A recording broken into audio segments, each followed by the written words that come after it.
السلام علیکم ورحمۃ اللہ وبرکاتہ۔ قرآن کریم کی نئی کلاس کے ساتھ آپ کی خدمت میں حاضر ہوئے ہیں۔ یہ سیقول کا دوسرا پارہ ہے، پیج نمبر 47۔ آج آپ کا سبق یہاں سے ہے۔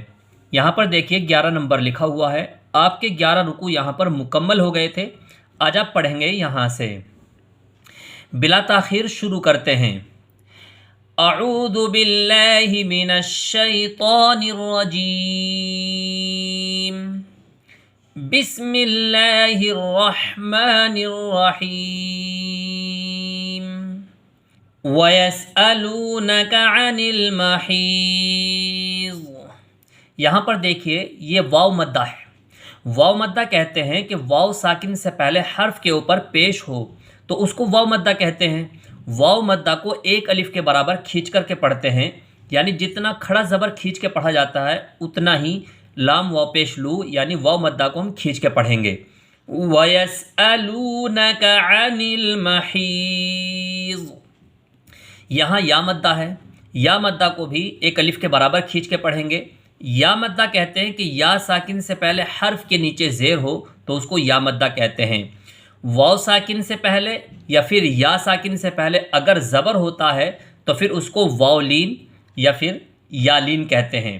واو ساکن سے پہلے زبر ہوگا تو واو لین، اور یا ساکن سے پہلے زبر ہوگا تو یا لین۔ یا لین اور واو لین کو جلدی پڑھتے ہیں اور واو مدہ اور یا مدہ کو کھینچ کے پڑھتے ہیں، تو یہاں واو مدہ ہے اور یہاں یا مدہ ہے۔ یہ دونوں کھینچ کے پڑھے جائیں گے، اور یہ زاد ہمیشہ پر حروف میں سے ہے۔ زاد تو یہ پر پڑھا جائے گا یعنی موٹی آواز میں پڑھا جائے گا۔ یہاں پر آیت آ گئی تو اس لیے یہاں زاد کو ساکن کر کے پڑھیں گے۔ میں پڑھ کے بتاتا ہوں۔ وَيَسْأَلُونَكَ عَنِ الْمَحِيضِ قُلْ هُوَ أَذًى فَاعْتَزِلُوا النِّسَاءَ فِي الْمَحِيضِ قُلْ هُوَ أَذًى فَاعْتَزِلُوا النِّسَاءَ فِي الْمَحِيضِ، بڑا قاف نکالیے، اور یہاں اخفا کا قاعدہ ہوگا۔ اخفا کہتے ہیں کہ تنوین کے بعد، یہاں پر تنوین ہے، یا پھر نون ساکن کے بعد، ٹھیک ہے، پھر اخفا کے 15 حروف ہوتے ہیں۔ ان 15 حروف میں سے کوئی حرف آئے تو اخفا کا قاعدہ ہوتا ہے۔ اخفا کہتے ہیں اس کی آواز کو ناک میں چھپا کر پڑھنا۔ اذن فاعتزلوا النساء کو پڑھیں گے اذن، یہاں پر ناک میں آواز کو لے کے جائیں گے اور اس کو چھپا کر کے پڑھیں گے۔ اذن فاعتزلوا النساء، یہاں پر دیکھیے زا ہے، جیم اور زا میں فرق ہوتا ہے۔ جیم کے اندر ایک سختی ہوتی ہے، اور زا، جیم اور زا اس طرح سے سمجھیے جیسے انگلش میں زیڈ اور جے ہوتا ہے۔ زیڈ کی آواز زا کی آواز ہوتی ہے، اور جے کی آواز جیم کی آواز ہوتی ہے، ٹھیک ہے۔ فَاعْتَزِلُوا النِّسَاءَ فِي الْمَحِيضِ، میں نے پہلے بھی بتایا ہے کہ جب بھی نون کے اوپر تشدید آئے گی تو اس کے اندر غنہ ہوتا ہے۔ غنہ کہتے ہیں کہ اس کی آواز کو ناک میں گنگنا کر کے پڑھنا، جیسے فَاعْتَزِلُوا النِّسَاءَ فِي الْمَحِيضِ، تو میں نے یہاں نون کی آواز کو ناک میں گنگنا کر کے پڑھا، اسی کا نام غنہ ہوتا ہے۔ تو جب بھی نون کے اوپر تشدید آئے گی آپ وہاں غنہ کیجئے، اور اسی طریقے سے یہ بھی سمجھ لیں جہاں میم کے اوپر تشدید آئے گی تو وہاں بھی غنہ ہوگا، ٹھیک ہے۔ غنہ دو جگہ ہوتا ہے، نون اور میم، جب ان دونوں پر تشدید آتی ہے تو وہاں ہم غنہ کر کے پڑھتے ہیں۔ اب یہاں سے پھر لوٹا کے پڑھیں گے، کیونکہ یہاں پر یہ لام الف کی آیت ہے۔ لام الف کا مطلب ہوتا ہے نہیں، یعنی یہاں پر آیت ہمیں نہیں لگانی ہے، ٹھیک ہے۔ ہم پیچھے سے لوٹا کے پڑھیں گے۔ فِي الْمَحِيضِ وَلَا تَقْرَبُوهُنَّ حَتَّى يَطْهُرْنَ، یہاں دیکھیے نون کے اوپر پھر تشدید آ گئی تو یہاں بھی ہم غنہ کریں گے۔ ولا کو تھوڑا کھینچ کے پڑھیں گے ایک الف کے برابر، کیونکہ لام کے بعد یہاں الف مدہ آیا ہے۔ الف مدہ کہتے ہیں کہ الف ساکن سے پہلے حرف کے اوپر زبر ہو تو اسے الف مدہ کہتے ہیں۔ تو یہاں الف مدہ کی وجہ سے لام الف زبر لا کو کھینچ کے پڑھیں گے۔ یہاں بڑا قاف ہے، یہاں را کے اوپر زبر آیا ہوا ہے، اس لیے را کو پر کر کے پڑھیں گے یعنی موٹی آواز میں پڑھیں گے۔ کیوں؟ اس لیے کہ را کے اوپر زبر ہے۔ اگر را کے نیچے زیر ہوتا تو پھر ہم اس را کو باریک آواز میں پڑھتے، تو یہاں را کے اوپر زبر ہے اس لیے ہم اس کو موٹی آواز میں پڑھیں گے، یعنی پر کر کے پڑھیں گے۔ یہاں واو مدہ ہے، واو ساکن سے پہلے حرف کے اوپر پیش آیا ہے اس لیے اس کو کھینچ کے پڑھیں گے۔ یہاں غنہ ہوگا، بڑی ہا ہے، اور یہاں تا کے اوپر تشدید ہے، تو جب بھی تشدید یہ تا کے اوپر کھڑا زبر ہے، کھڑا زبر کو کھینچ کے پڑھتے ہیں، اور کھڑا زبر کے بعد یا آتا ہے تو پھر یا وہ پڑھا نہیں جاتا، یا سائلنٹ ہو جاتا ہے، تو تا کھڑا زبر تا پڑھیں گے، یا کی آواز نہیں آئے گی۔ حتی، ٹھیک ہے۔ یا تو ہرن، جیم کی آیت آ گئی تو اس لیے ہم یہاں نون کو ساکن کر کے پڑھیں گے، یا تو ہرن، اور را کو پر کر کے پڑھیں گے کیونکہ را ساکن سے پہلے حرف کے اوپر پیش آیا ہوا ہے۔ جب بھی زبر یا پیش ہو تو را پر پڑھی جاتی ہے، کبھی را کے اوپر ہی زبر زیر پیش ہوگا اور کبھی را ساکن ہو کے اس سے پہلے حرف کے اوپر زبر زیر پیش ہوگا۔ تو یہاں را ساکن ہے اور را ساکن سے پہلے حرف کے اوپر پیش آیا ہوا ہے اس لیے اس را کو پر پڑھیں گے، اور اگر یہاں را ساکن ہونے کے بعد پہلے حرف کے نیچے زیر ہوتا تو پھر اس را کو باریک پڑھتے، ٹھیک ہے۔ وَلَا تَقْرَبُوهُنَّ حَتَّى يَطْهُرْنَ، یہ تا ہمیشہ پر حروف میں سے ہے، سات حروف ہمیشہ پر پڑھے جاتے ہیں جن کا مجموعہ میں نے آپ کو بتایا تھا خصا، ضغطن، قز۔ اس مجموعے سے آپ ان 7 حروف کو آسانی کے ساتھ ہمیشہ یاد رکھ سکتے ہیں، ٹھیک ہے۔ تو انہی 7 حروف میں سے تا ہے۔ آگے پڑھتے ہیں فَإِذَا تَطَهَّرْنَ فَأْتُوهُنَّ مِنْ حَيْثُ أَمَرَكُمْ، یہاں پر ہم آیت لگا دیتے ہیں کیونکہ میرا سانس یہاں پر ٹوٹ رہا ہے، تو جہاں بھی ہمارا سانس ٹوٹتا ہے وہاں پر آیت لگانی ضروری ہے اور پھر پیچھے سے لوٹا کے پڑھا جائے گا۔ تو یہاں تک ہم نے سانس توڑ کر کے پڑھ لیا ہے۔ اب پھر دوبارہ پڑھتا ہوں۔ یہاں پر پہلے میں آپ کو بتا دوں، یہاں را پر پڑھا جائے گا کیونکہ را ساکن سے پہلے حرف کے اوپر زبر ہے تو اس لیے اس را کو پر پڑھیں گے۔ یہاں پر غنہ ہوگا، یہاں واو مدہ ہے، واو ساکن سے پہلے پیش ہے اس لیے اس کو کھینچ کے پڑھیں گے، اور من حیث میں اظہار کا قاعدہ ہوگا کیونکہ اظہار کے 6 حروف میں سے ہا آیا ہوا ہے نون ساکن کے بعد۔ جب بھی نون ساکن یا پھر تنوین کے بعد، تنوین کہتے ہیں 2 زبر 2 زیر 2 پیش کو، جیسے یہاں پر دیکھیے یہ تنوین ہے، تو جب بھی نون ساکن یا تنوین کے بعد اظہار کے 6 حروف ہیں، حمزہ، ہا، عین، ہا، غین، خا، ان 6 حروف میں سے کوئی سا بھی حرف آئے گا تو وہاں اظہار ہوگا، یعنی ظاہر کر کے پڑھیں گے، سمپل طریقے سے جس طرح لکھا ہے من حیث۔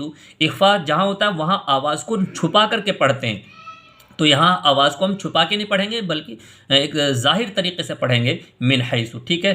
میں پڑھ کے بتاتا ہوں فَإِذَا تَطَهَّرْنَ فَأْتُوهُنَّ مِنْ حَيْثُ أَمَرَكُمْ، را کے اوپر زبر ہے، را پر پڑھا جائے گا، اور یہاں پر یہ بھی سمجھ لیں کہ جب بھی حمزہ ساکن ہوتی ہے تو پھر اس میں جھٹکا لگتا ہے، فَأْتُو، تو یہاں جھٹکا لگے گا کیونکہ حمزہ ساکن آیا ہے، حمزہ ساکنہ جہاں بھی آئے گا آپ وہاں جھٹکا لگا کر پڑھیں۔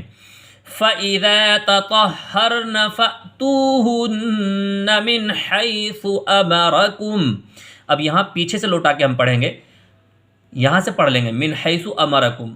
آگے پیج کھولتا ہوں، آپ دیکھیے من حیث امرکم اللہ، یہاں پر آیت آ گئی تو یہاں پر ہم آیت لگائیں گے، یعنی ہا کو ساکن کر کے پڑھیں گے۔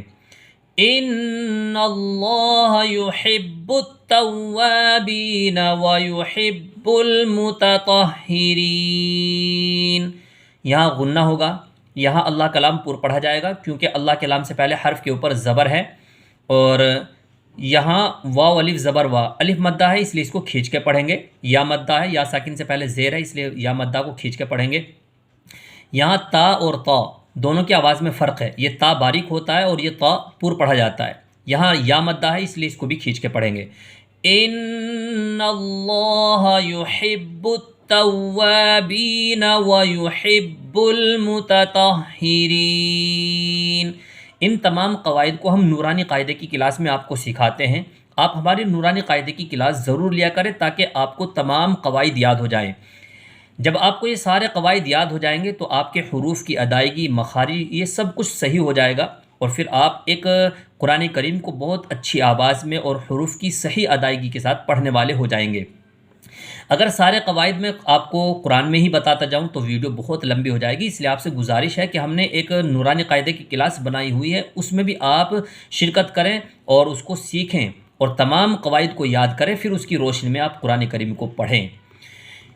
آگے پڑھتا ہوں، نساؤکم حرث لکم، یہاں دیکھیے سا ہے، سین اور سا میں فرق ہوتا ہے، یہاں سین ہے، اس میں سی ٹی کی آواز آئے گی، نسا، اور یہاں ہلکی سی آواز میں سا ادا ہوگا، نساؤکم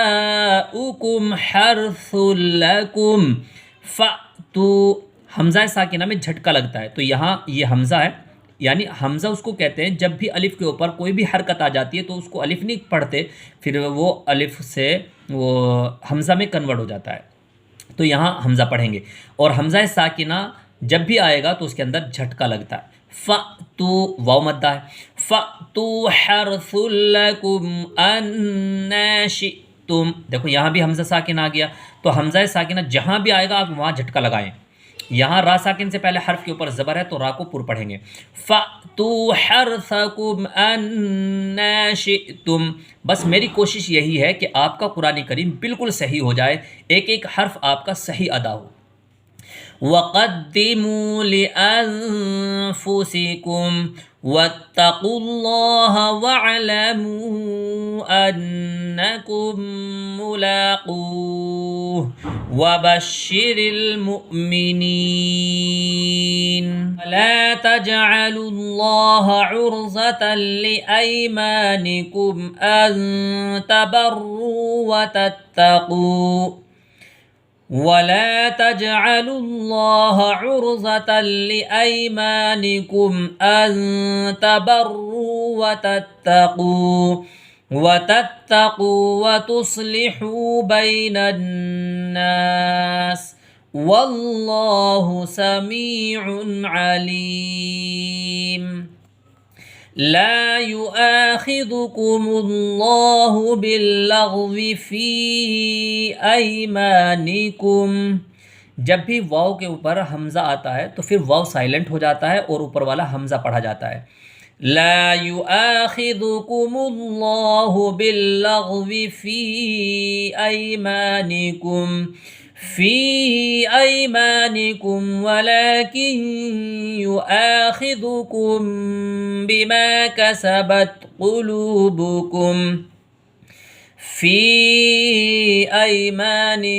ولكن يؤاخذكم بما كسبت قلوبكم والله غفور حليم للذين يؤلون من نسائهم تربص 4 أشهر للذين يؤلون من نسائهم تربص 4 أشهر فإن فاءوا فإن الله غفور رحيم وإن عزموا الطلاق فإن الله سميع عليم وإن عزموا الطلاق فإن الله سميع